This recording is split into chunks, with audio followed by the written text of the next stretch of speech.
Hi అండి. అందరికీ నమస్కారం. Welcome to my channel. ఈ వీడియోలో సోషల్ మీడియాలో బాగా వైరల్ అవుతున్న సగటు ప్రభుత్వ ఉద్యోగి ఆవేదన, దీనికి సంబంధించిన పూర్తి తాజా సమాచారాన్ని వీడియోలో తెలుసుకుందాము.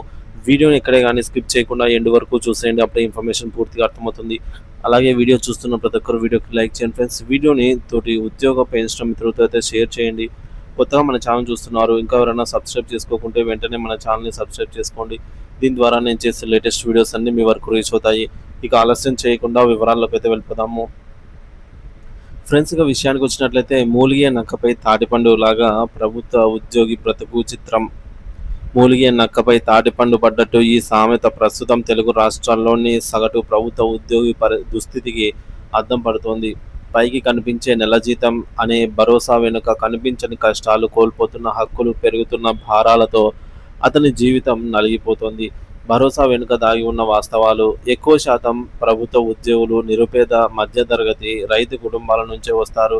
రాత్రింబవళ్లు కష్టపడి చదివి, ఎన్నో పోటీ పరీక్షలు రాసి ఉద్యోగం సంపాదించి తమ కుటుంబానికి ఆర్థిక భరోసా ఇవ్వాలని కలలు కంటారు. నెలకు టాంచనుగా జీతం వస్తుందనే ధీమాతో తమ జీవన విధానాన్ని మలుచుకుంటారు. తనపై ఆధారపడిన తల్లిదండ్రుల వైద్య ఖర్చులు, భార్య పిల్లల బాగోగులు, పిల్లల చదువులు, ఆకాశాన్ని అంటుతున్న నిత్యావసర ధరలను తట్టుకుంటూ బ్రతుకు బండిని లాగుతూ ఉంటాడు. బయటి ప్రపంచానికి ఉద్యోగులకేం బ్రదర్, నెలకు జీతం చేతికొస్తుంది, వాళ్ళకేం కష్టాలుంటాయి అని అసూయ పడేవారు ఎక్కువ. కానీ ఆ జీతం వెనుక అతని శ్రమ, త్యాగం, కోల్పోతున్న సౌకర్యాలను గుర్తించేవారు చాలా తక్కువ. ప్రభుత్వ ఉద్యోగి ప్రభుత్వ పథకాలకు అనర్హుడు. ఇక్కడ గమనించాల్సిన కీలక విషయం ఏంటంటే, ఒక వ్యక్తి ప్రభుత్వ ఉద్యోగంలో చేరిన మరుక్షణం నుంచి సామాన్య ప్రజలకు ప్రభుత్వం కల్పించే సకల సంక్షేమ ఫలాలకు అనర్హుడవుతాడు.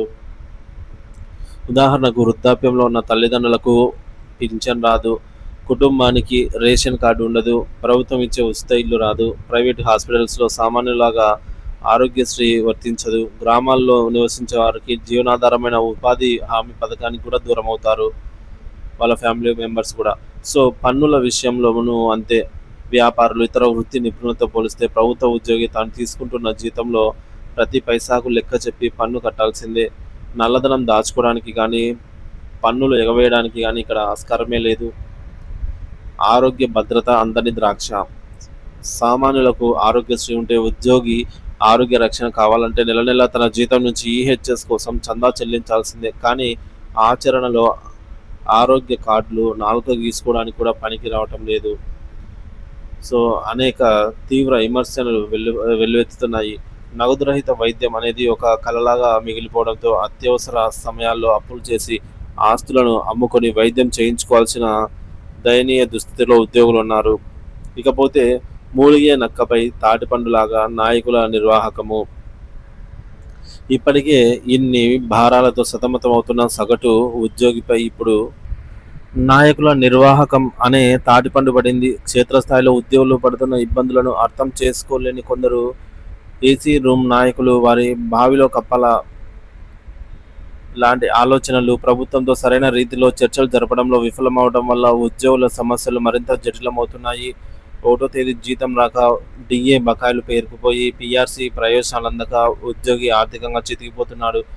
నాయకుల వ్యక్తిగత ప్రతిష్టలు, రాజకీయ ప్రయోజనాల కోసం తీసుకుంటున్న అనాలోచిత నిర్ణయాలు, సమ్మెల వంటి పిలుపులు సగటు ఉద్యోగి నడ్డి విరుస్తున్నాయి.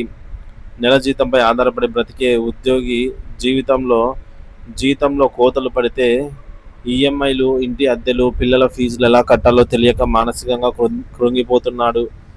సమస్యలను పరిష్కరించవలసిన నాయకులే కొత్త సమస్యలకు కారణమవుతున్న ఈ తరుణంలో ప్రభుత్వ ఉద్యోగి బ్రతుకు చిత్రం మరింత దయనీయంగా అయితే మారుతోంది.